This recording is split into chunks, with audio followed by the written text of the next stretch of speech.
Halo para siswa-siswi yang saya kasihi, salam jumpa kembali dengan saya Pak Januaris Morangkir. Salam Pancasila.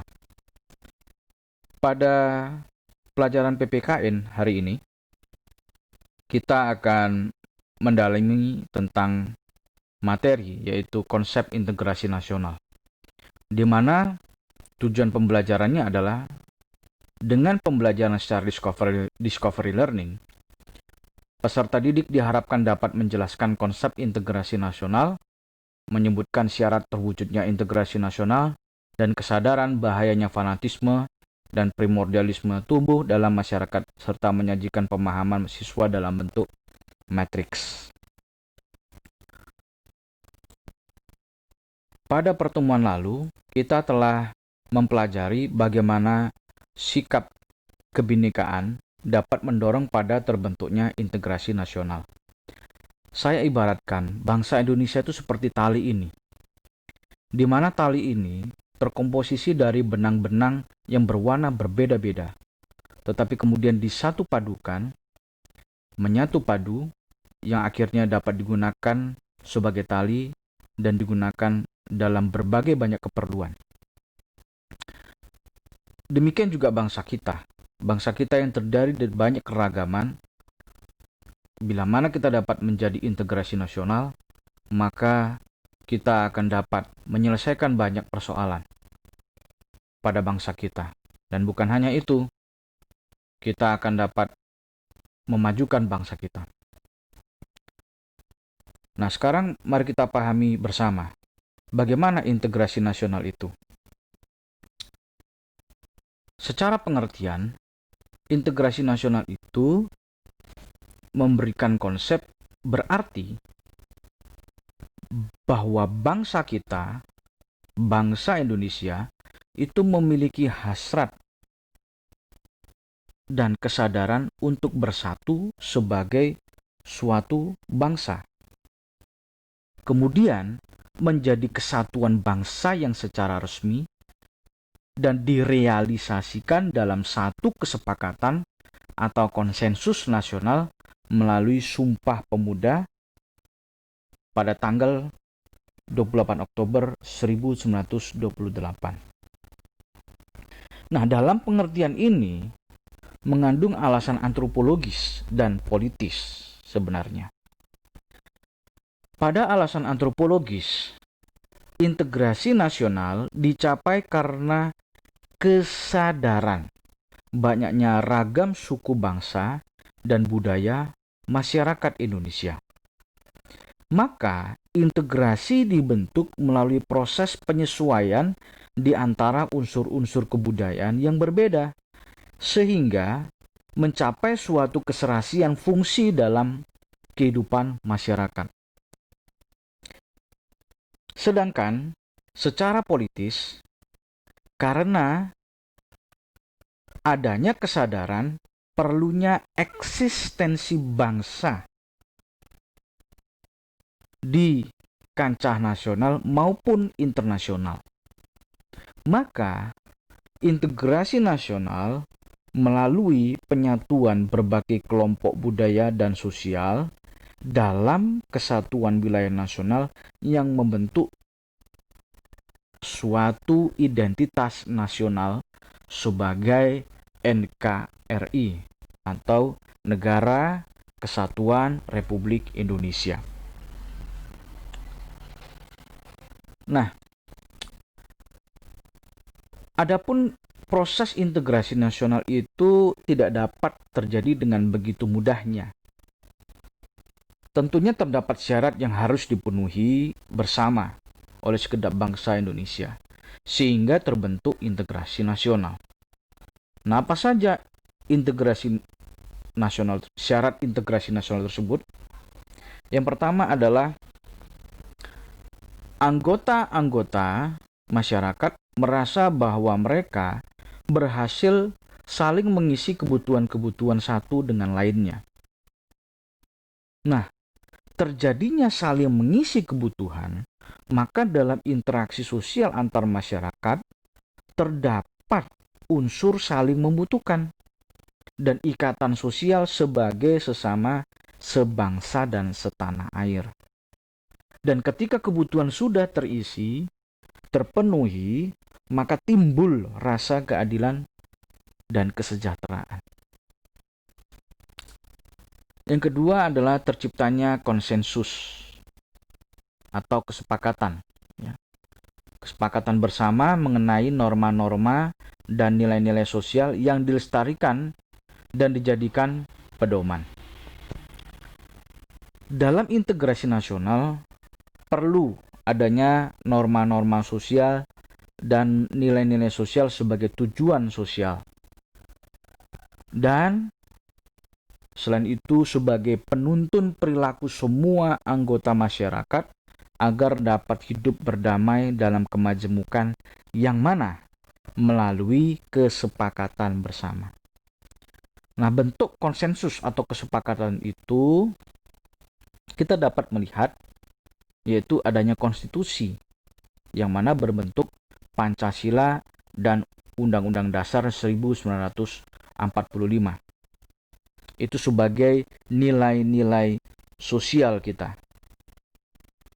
Selain itu, sebagai norma-norma sosialnya adalah undang-undang dan peraturan-peraturan yang berlaku.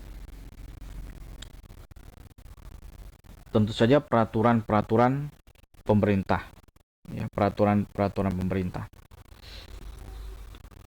atau yang disebut dengan norma hukum positif. Yang ketiga, syarat yang ketiga adalah norma-norma dan nilai-nilai sosial dijadikan aturan baku dalam melangsungkan proses integrasi sosial. Selain adanya kesepakatan nilai-nilai sosial dan norma-norma sosial, selain adanya dua hal itu adalah pelaksanaan nilai-nilai sosial dan norma-norma sosial yang dilaksanakan secara menyeluruh dan kontinu, serta diturunkan kepada generasi penerus.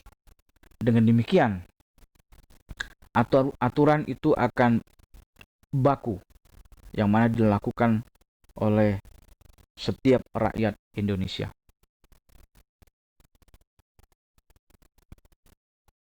Nah, bila mana integrasi ini dapat tercapai, maka sebenarnya akan memberikan manfaat bagi kehidupan bangsa Indonesia.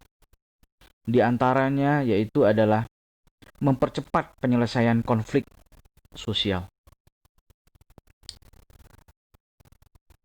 di mana hidup dalam keberagaman itu sebenarnya tidak mudah.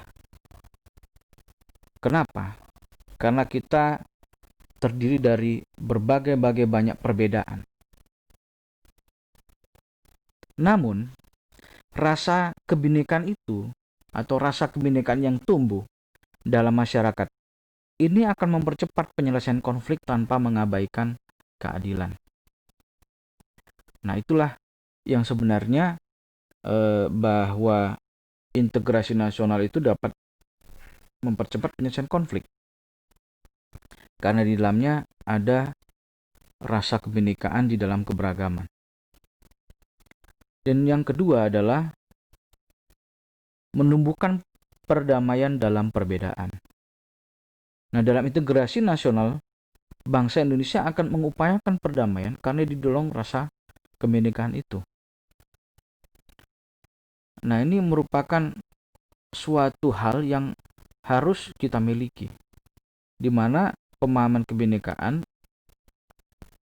kita menyadari bahwa keberagaman atau keberbedaan itu bukanlah menjadi suatu persoalan. Justru itu akan menjadi suatu memperkaya kehidupan bangsa kita. Yang mana di situ kita harus meletakkan rasa saling menghormati dan menghargai antara satu dengan yang lain.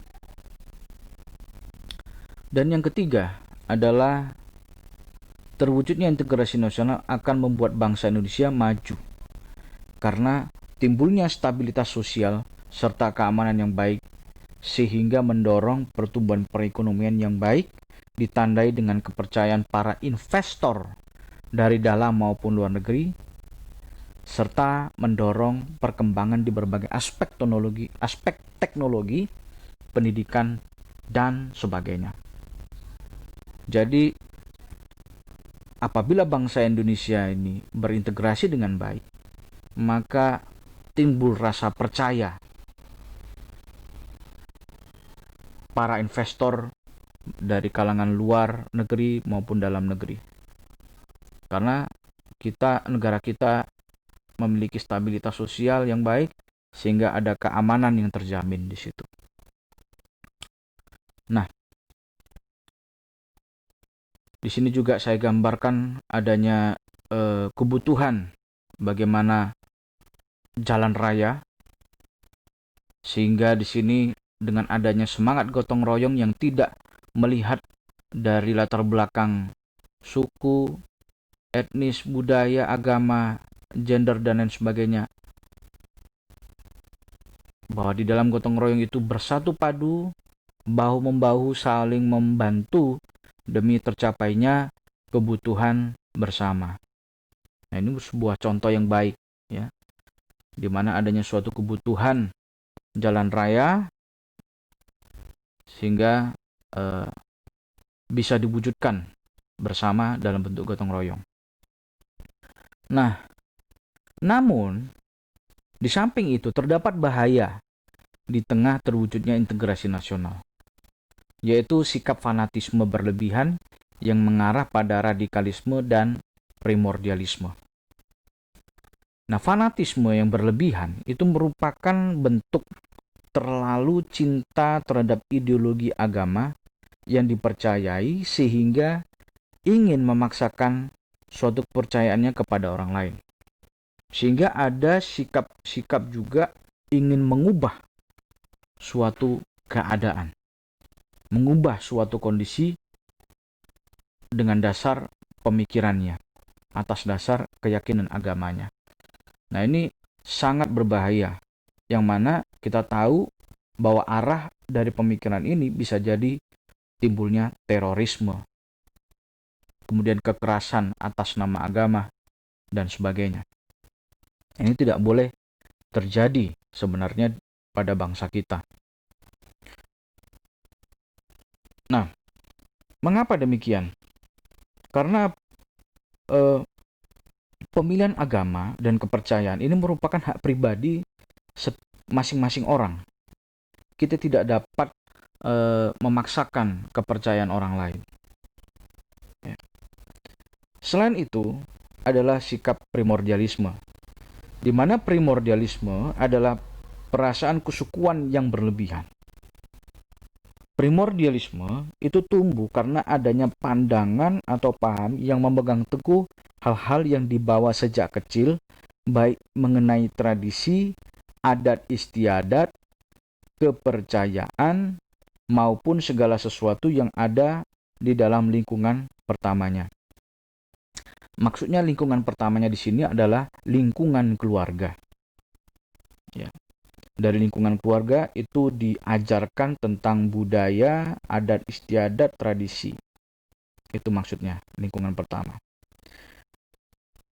Namun di samping itu, primordialisme ini sebenarnya baik, ya. Sebenarnya ada sisi baiknya. Sisi baiknya adalah untuk melestarikan budaya dan keetnisitasan suatu suku. Namun, bila berlebihan akan mengakibatkan diskriminasi terhadap suku lain atau merendahkan martabat suku lain.